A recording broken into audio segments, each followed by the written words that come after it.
I am Isa Huesca from BSN 1A, and I am here to demonstrate to you on how to assist the client to sit on the side of the bed and to transfer the patient from bed to wheelchair.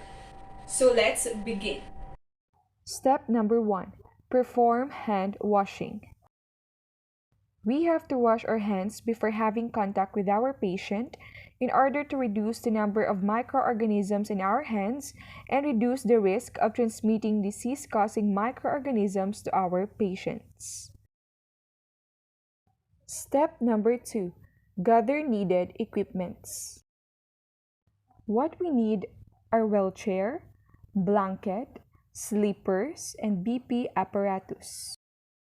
Step number 3. Knock and introduce self to the patient.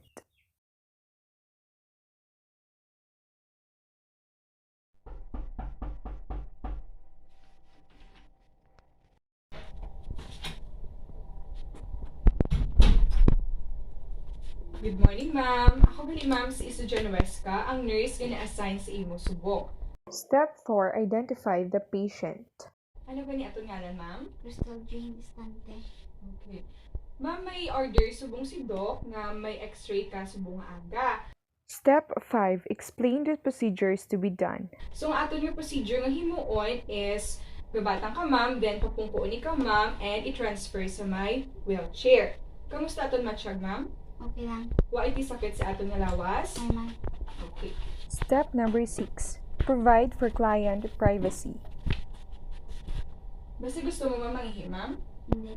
Ma'am. Step number 7. Fan fold the top linens to the foot of the bed. Step number 8. Assess the strength of the upper extremities and lower extremities of the patient. Pwede mo press ako niya kamot, ma'am?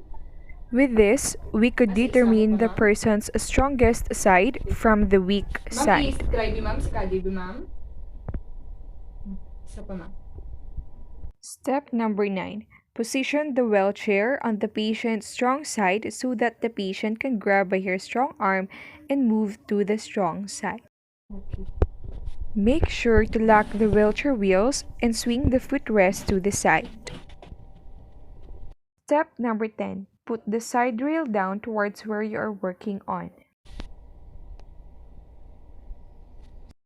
Step number 11. Raise the head of the bed as to what the patient can tolerate. So, ma'am, subong, ipataason ang matamaton ta pataason imo nga bed. Kaghamba ka, ma'am, if malingin ang imo nga ulo, kag kung okay lang ang position kang bed. Sige. Chag, ma'am. Okay lang. Hindi malingin utong ulo. So, okay, ma'am. Step So, number next 12. naton, ma'am, Assist ubrahon, ma'am, patient to is, dangle. mapakilid ka, ma'am. So, ginapangayo ko, ma'am, ang imo nga cooperation para madali matapos aton procedures. Okay, ma'am? Sige.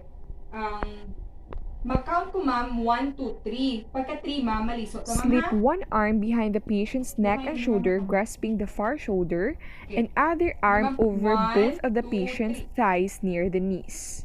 Slide the patient legs over the edge of the mattress.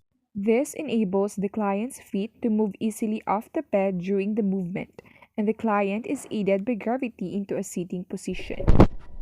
So, ang next, ma'am, butang di mo imo, ma'am, kamot, ma'am, sa akong shoulder. Then, maano kita, ma'am, pungko. Pungko kita, ma'am, ha? Paghambal ko, ma'am, nga 1, 2, 3. Maalsa ta, ma'am, ha?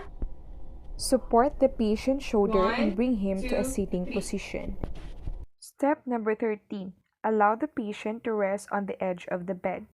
The patient's arms should rest alongside her thighs. Kamusta aton pamatsyag, ma'am? Okay lang.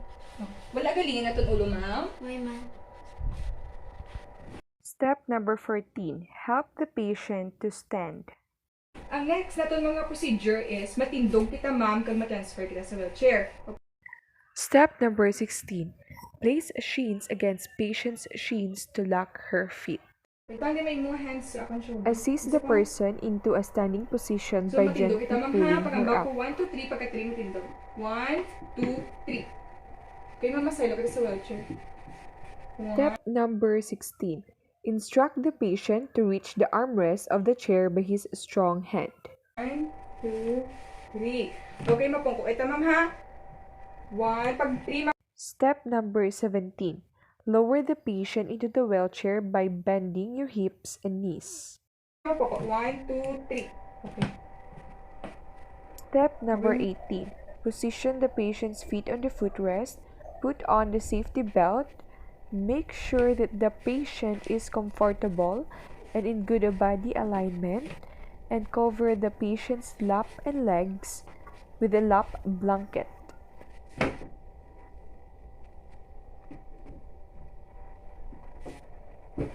Step number 19. Confirm comfort and good body alignment.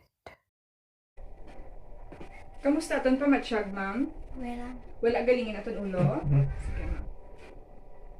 Step number 20. Document the procedures done. Always remember to wash hands after having contact with the patient.